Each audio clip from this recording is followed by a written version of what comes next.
আসসালামু আলাইকুম। ভ্যাট কোর্সের অষ্টম লেকচারে আপনাদের সবাইকে স্বাগতম জানাচ্ছি। আমি আশরাফ হোসেন। আমি এই ভ্যাট কোর্সটি ইউটিউবে আপলোড করছি এবং এটি আজকের এই ভ্যাট কোর্সের আজকে 8th লেকচার, অষ্টম লেকচার। আপনারা যারা আজকে নতুন জয়েন করছেন, আপনাদের প্রতি আমার হাম্বেল রিকোয়েস্ট, আপনারা এর আগে 7টা লেকচার দেখে আসবেন, না হলে আপনারা আজকের লেকচার থেকে কিছুই বুঝবেন না।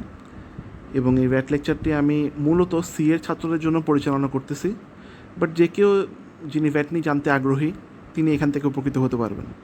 কিন্তু যেহেতু সি এর ছাত্রদের জন্য মূলত এটা চালানো হচ্ছে, তো আমি সি এর বই থেকে এটা পড়তেছি। এই যে বইটা আপনারা এখন স্ক্রিনে দেখতে পারতেছেন, সেটা হচ্ছে সি এ প্রফেশনাল লেভেলের ইনকাম ট্যাক্সের বই, সেকেন্ড লেভেলের। এটা আপনারা নীলক্ষেতে, ঢাকায় বা চট্টগ্রামে আন্দরকিল্লা অথবা চকবাজারে এটা পেয়ে যাবেন। তো আজকে ডিসকাশন শুরু করার আগে আপনাদের প্রতি আমার রিকোয়েস্ট, যদি ভিডিওটা ভালো লাগে ভিডিওটা শেয়ার করে দিয়েন, এবং এই ভিডিও ডেসক্রিপশন লিঙ্কে আমার ফেসবুক গ্রুপ, ফেসবুক পেজ এবং হোয়াটসঅ্যাপ গ্রুপ, যেখানে আমি তাড়াতাড়ি ভিডিওগুলো দিই, এগুলো লিঙ্ক দেওয়া থাকবে, এগুলো আপনারা চাইলে জয়েন করতে পারেন। তো আমরা আজকের ভিডিও টপিকে চলে যাচ্ছি এবং লাস্ট ক্লাসের পর আমরা আজকে টার্নওভার ট্যাক্স দিয়ে আমাদের ডিসকাশনটা শুরু করব। প্রথম টপিকটা হচ্ছে এনলিস্টমেন্ট ফর টার্নওভার ট্যাক্স। ফার্স্টে আমরা পড়ব কনসেপ্ট অফ টার্নওভার ট্যাক্স, মানে কখন টার্নওভার ট্যাক্সের জন্য এনলিস্টমেন্ট নিতে হবে সেটা আমরা পড়ব। প্রথমে জেনে নেই যে টার্নওভার ট্যাক্সটা কী জিনিস।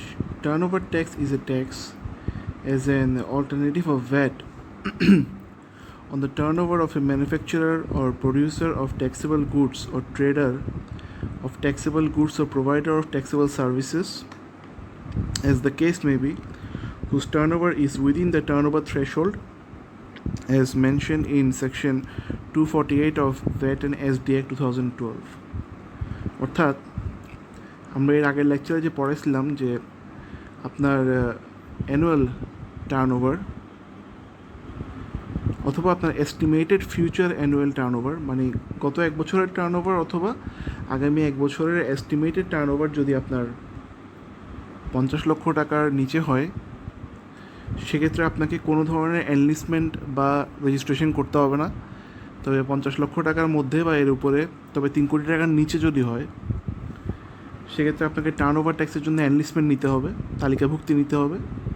আর যদি সেটা 3 কোটি টাকা অতিক্রম করে যায়, সেই টার্নওভারটা আপনাকে কী করতে হবে, ভ্যাটের জন্য রেজিস্ট্রেশন নিয়ে ফেলতে হবে। এটাই এখানে বলছে। তবে এগেইন আমি একটা কথা মনে করিয়ে দিই যে কিছু কিছু ক্ষেত্র আছে যেগুলোর ক্ষেত্রে আপনার ভ্যাট রেজিস্ট্রেশনটা ম্যান্ডেটরি হয়ে যায়।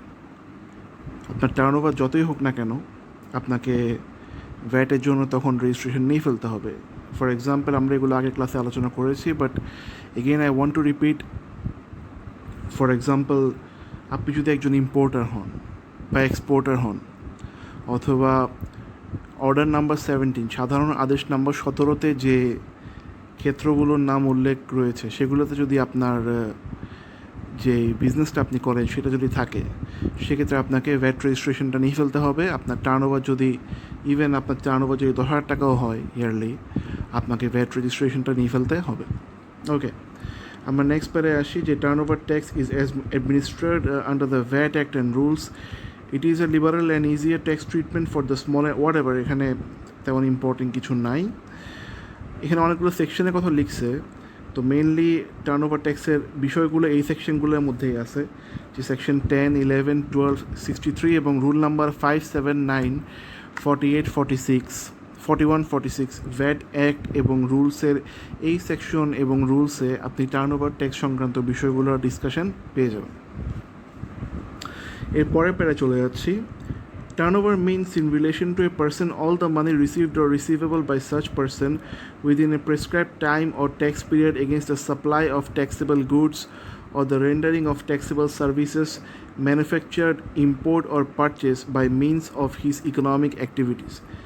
যেটা আমরা আগের ক্লাসেও পড়ছি যে টার্নওভারটা কি, আমরা বছরে যে পরিমাণ সেলস থেকে পাই অথবা রিসিভেবল হিসেবে থাকে, তবে অবশ্যই আমি যে পণ্যটা বিক্রি করে ওই টাকাটা পাচ্ছি অথবা যে সার্ভিসটা প্রোভাইড করে ওই টাকাটা পাচ্ছি, সেটা কি হতে হবে, ভ্যাটেবল বা ট্যাক্সেবল হতে হবে। এখানে ট্যাক্স বলতে ভ্যাটটাকে বোঝাচ্ছে, ভ্যালু এডেড ট্যাক্স। মানে আমি যদি কোনো অব্যাহতিপ্রাপ্ত পণ্য সাপ্লাই দেই বা অব্যাহতিপ্রাপ্ত সার্ভিস আমি সাপ্লাই করি, সেটা কিন্তু আমার মানে সেটার টার্ন ওভারটা ভ্যাটের জন্য কনসিডার করা হবে না। তো মোটামুটি এটাই ছিল প্রথম আলোচনা। এরপর আসেন person eligible for enlistment for turn over tax, যে কারা আসলে টার্ন ওভার ট্যাক্সের তালিকাভুক্তি নেবেন। সেটা আমরা আগের লেকচারে ভ্যাটের যেটা বলছি এখানেও সেটা, যে আমার যদি এর আগের 1 বছরের টার্ন ওভার 50 লক্ষ টাকার নিচে থাকে আমাকে কিছুই করতে হবে না। আর যদি 50 লক্ষ থেকে 3 কোটির মধ্যে থাকে তাহলে আমাকে কী করতে হবে, টার্ন ওভার ট্যাক্সের এনলিস্টমেন্ট নিয়ে ফেলতে হবে। আর যদি 3 কোটির উপরে চলে যায় তখন আমাকে ভ্যাটের জন্য রেজিস্ট্রেশন নিয়ে ফেলতে হবে। তবে এখানে আবারও একটা কথা বলি, যদি আমার ব্যবসাটা এমন হয় যেখানে ভ্যাট রেজিস্ট্রেশন ম্যান্ডেটরি করা হয়েছে সাধারণ আদেশ 17 দ্বারা অথবা অন্য কোনো বিধান দ্বারা, যেমন ইম্পোর্টার হলে করতে হবে, তখন আমাকে আমার টার্ন ওভার যাই হোক না কেন আমাকে ভ্যাটের জন্য রেজিস্ট্রেশন নিয়ে ফেলতে হবে। আবার যদি আমার ব্যবসা এমন হয় যেটা ভ্যাট থেকে অব্যাহতিপ্রাপ্ত, যেগুলো শিডিউল 1-এ আছে, সেক্ষেত্রে আমার টার্ন ওভার যেটাই হোক না কেন আমাকে টার্ন ওভার ইনভেস্টমেন্টও নিতে হবে না, ভ্যাট রেজিস্ট্রেশনও আমাকে নিতে হবে না। এখানে একটা এক্সাম্পল আছে, আপনারা এক্সাম্পলটা একটু দেখে নিন। আমি যেটা আলোচনা করছি সেটাই এই এক্সাম্পলের মধ্যে আছে, সেই জন্য আমি আর এক্সাম্পলটা ডিসকাস করলাম না। চলে আসি আমরা procedure for enlistment of turn over tax. আমরা কীভাবে টার্ন ওভার ট্যাক্সের জন্য এনলিস্টমেন্ট নিব। If the annual turnover of any supplier of goods or provider of services is not below taka 50 lakh and not over taka 3 crore, he may apply to Divisional Officer of VAT in Form 2.1 for enlistment for the purposes of turnover tax. অর্থাৎ turnover ট্যাক্সের এনলিস্টমেন্টের জন্য আপনি যে আবেদন করবেন সেটা কাকে করবেন, ডিভিশনাল অফিসারকে করবেন।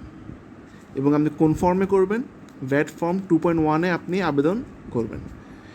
If the divisional officer is satisfied as to the turnover, he will issue the certificate of enlistment in Form VAT 2.3 within 3 working days of the application. যদি ডিভিশনাল অফিসার আপনার অ্যাপ্লিকেশন এবং তার সঙ্গে যে সংযুক্তকৃত ডকুমেন্টসগুলো সেগুলো দেখে সন্তুষ্ট হন, তাহলে তিনি আপনার অ্যাপ্লিকেশনের 3 দিনের মধ্যে আপনাকে এনলিস্টমেন্টটা প্রদান করবেন। কোন ফর্মে, VAT Form 2.3-তে। Once enlisted, no renewal for enlistment is required. No fee is payable for enlistment for the purposes of turnover tax. যদি আপনি একবার এনলিস্টমেন্ট নিয়ে ফেলেন তখন আপনাকে প্রতি বছর এটা রিনিউ করার কোনো দরকার নেই। আপনি ক্যান্সেল না করলে এটা অটো রিনিউ হয়ে যাচ্ছে প্রতি বছরের জন্য, এবং এই টার্ন ওভার ট্যাক্সের এনলিস্টমেন্টের জন্য আপনাকে কোনো ধরনের ফি প্রদান করতে হবে না। চলে আসি এই পৃষ্ঠায়। If after enlistment the turnover of an enlisted person exceeds taka 3 crore during a continuous period of 12 months, he will apply within next 30 days after the end of 12 months for VAT registration to the VAT divisional officer in VAT 2.1. অর্থাৎ আপনি একবার turnover ট্যাক্সের জন্য registration নিয়ে ফেলার পরে কাজ করতেছেন। এরপর একটা সময় দেখা গেল যে 12 মাস পিরিয়ড হয়ে গেছে কন্টিনিউয়াসলি, এবং আপনার টার্নওভারটা 3 কোটি টাকার যে ব্যারিয়ার আছে সেটা স্পর্শ করছে বা অতিক্রম করে গেছে। তাহলে 12তম মাস পার হওয়ার পরবর্তী 30 দিনের মধ্যে আপনাকে কি করতে হবে, ভ্যাট রেজিস্ট্রেশনের জন্য আবেদন করে ফেলতে হবে ফর্ম 2.1-এ, যেটা আমরা আগেও বলছি যে ভ্যাট রেজিস্ট্রেশনের জন্য ফর্ম 2.1 আবেদন করে ডিভিশনাল অফিসার বরাবর আপনাকে তখন ভ্যাট রেজিস্ট্রেশনের জন্য কি করতে হবে, আবেদন করে ফেলতে হবে। আমরা এরপরে পেরে চলে যাচ্ছি। Registration or enlistment by the commissioner suo motu of persons required to be registered or enlisted. আচ্ছা, আমরা লিখি এখানে কি লিখে আছে। If after proper inquiry the commissioner is satisfied that a person was required to be registered or enlisted but failed to make an application, he shall suo motu register such person for VAT or enlist him for turnover tax and issue the appropriate certificate. আপনি রেজিস্ট্রেশনের জন্য আবেদনই করলেন না, কিন্তু VAT officer specially the commissioner তিনি তদন্ত করে বের করতে পারলেন যে না, আপনার যে টার্নওভার আছে এগুলো আসলে ভ্যাট রেজিস্ট্রেশন অথবা টার্নওভার ট্যাক্সের জন্য রেজিস্ট্রেশন করাটা আপনার জন্য দরকার, আপনার জন্য ম্যান্ডেটরি। তখন কিন্তু উনি নিজের থেকে স্ব উদ্যোগে আপনার রেজিস্ট্রেশনটা করিয়ে দিতে পারেন। এরপর আসেন responsibility of a registered or enlisted person to display certificates. Every registered or enlisted person shall display the VAT registration certificate of or turnover tax certificate or a certified copy thereof in such a fixed price of his economic activity as makes it easily visible. অর্থাৎ আপনি যদি একবার registration নিয়ে ফেলেন ভ্যাটের জন্য অথবা turnover ট্যাক্সের জন্য আপনি এনলিস্টমেন্ট নিয়ে ফেলেন, আপনাকে কিন্তু আপনার রেজিস্ট্রেশন সার্টিফিকেটটা আপনার অফিসে মানে এক কথা বলতে গেলে ঝুলায় রাখতে হবে, প্রদর্শন করতে হবে। কোথায় করতে হবে? ইজিলি ভিজিবল এমন কোনো জায়গায়, সেটা হতে পারে আপনার গেটের সামনে বা আপনার অফিসের দরজার সামনে।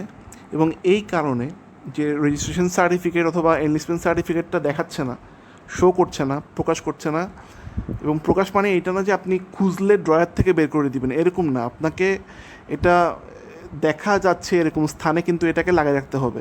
এবং এই কারণে কিন্তু রিসেন্টলি অনেকগুলো জরিমানাও হয়েছে। সো এটা কিন্তু ইম্পর্টেন্ট। আচ্ছা, ভ্যাট রেজিস্ট্রেশন ক্যান্সেলেশন, যে কীভাবে আপনি একবার ভ্যাট রেজিস্ট্রেশন করলে সেটা ক্যান্সেল কীভাবে করবেন।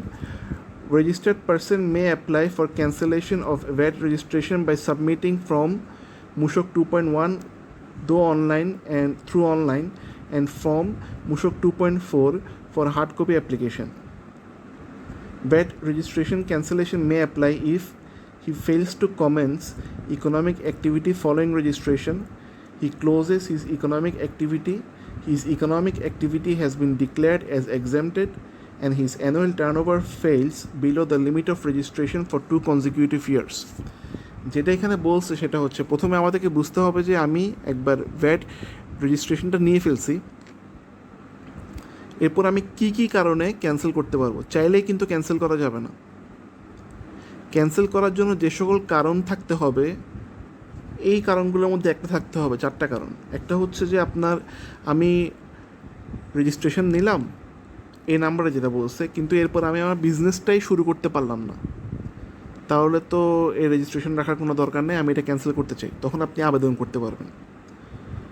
অথবা আমি বিজনেস শুরু করছিলাম কিন্তু বন্ধ করে দিছি, তখন আপনি আবেদন করতে পারবেন।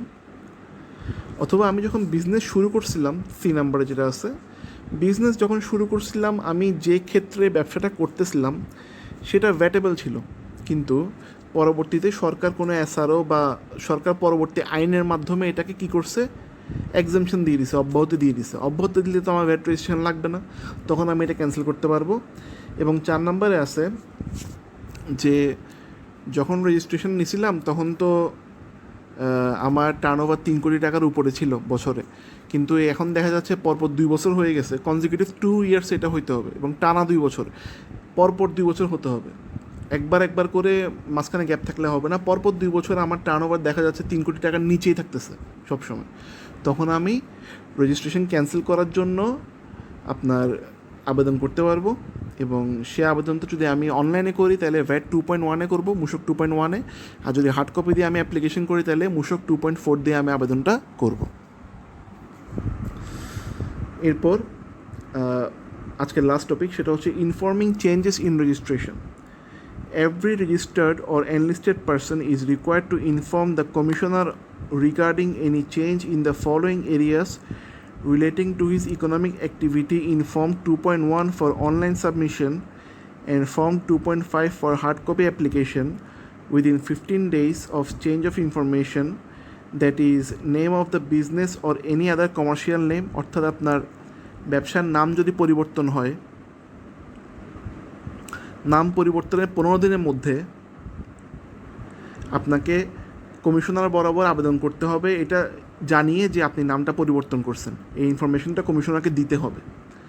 যদি অনলাইনে জানান তাহলে 2.1-এ দিবেন, আর যদি হার্ড কপি দেন 2.5-এ, ভ্যাট 2.5-এ দিবেন। এছাড়া আরও কোন কোন বিষয়গুলো আপনার 15 দিনের মধ্যে জানাই ফেলতে হবে হইলে, যে আপনার 2 নম্বরে আছে যে আপনার বিজনেসের অ্যাড্রেস যদি চেঞ্জ হয় বা কন্ট্যাক্টের ডিটেলস চেঞ্জ হলে, আপনার বিজনেসের প্লেস চেঞ্জ হলে, আপনার কোনো ব্যাঙ্ক অ্যাকাউন্ট ডিটেলস চেঞ্জ হলে, আপনার যারা রেসপন্সিবল বা ডেজিগনেটেড পার্সন আছে ওদের ব্যাঙ্ক অ্যাকাউন্টের ডিটেলস চেঞ্জ হলে, আপনার ইকোনমিক অ্যাক্টিভিটির নেচার চেঞ্জ হলে, মানে কি আপনি যে ব্যবসাটার জন্য রেজিস্ট্রেশন নিছেন সেটার ধরনটাই পাল্টে গেছে, বা আপনি নতুন একটা ব্যবসা শুরু করে দিয়েছেন আগেরটা ছেড়ে, তখন ইনফর্ম করতে হবে। এবং অন্য যে কোনো রিলেভেন্ট ইনফরমেশন যদি আপনার এ ধরনের চেঞ্জ হয়, তখন আপনাকে কী করতে হবে, এটা ভ্যাট কমিশনার বরাবর ইনফরমেশনটা জানিয়ে দিতে হবে। ধন্যবাদ এতক্ষণ সাথে থাকার জন্য। আশা করি আপনাদের ভিডিওটা ভালো লাগছে এবং সামনে আরও ভিডিও আসতেছে। পুরো ভ্যাটের বিষয়ে আপনাদেরকে একটা আমি সম্যক ধারণা দেওয়ার চেষ্টা করব। ম্যাথমেটিক্যালও থাকবে, প্র্যাকটিক্যাল ফর্মগুলো দেখাবো। যাই হোক, আজকের ডিসকাশন একটু, এবং চেষ্টা করবো নেক্সট ভিডিওটা খুব তাড়াতাড়ি দিতে। একটু গ্যাপ হয়ে গেছিলো দুটো ভিডিওর মাঝখানে। আর আপনাদের যদি ভিডিওটা ভালো লাগে, অ্যাজ ইউজুয়াল বলছি ফার্স্টেই যে ভিডিওটা শেয়ার করে দিন, আর রেলেভেন্ট গ্রুপগুলো এবং পেজগুলোর লিঙ্ক আমার ডিসক্রিপশনে দেওয়া থাকবে। ধন্যবাদ সবাইকে, ভালো থাকবেন।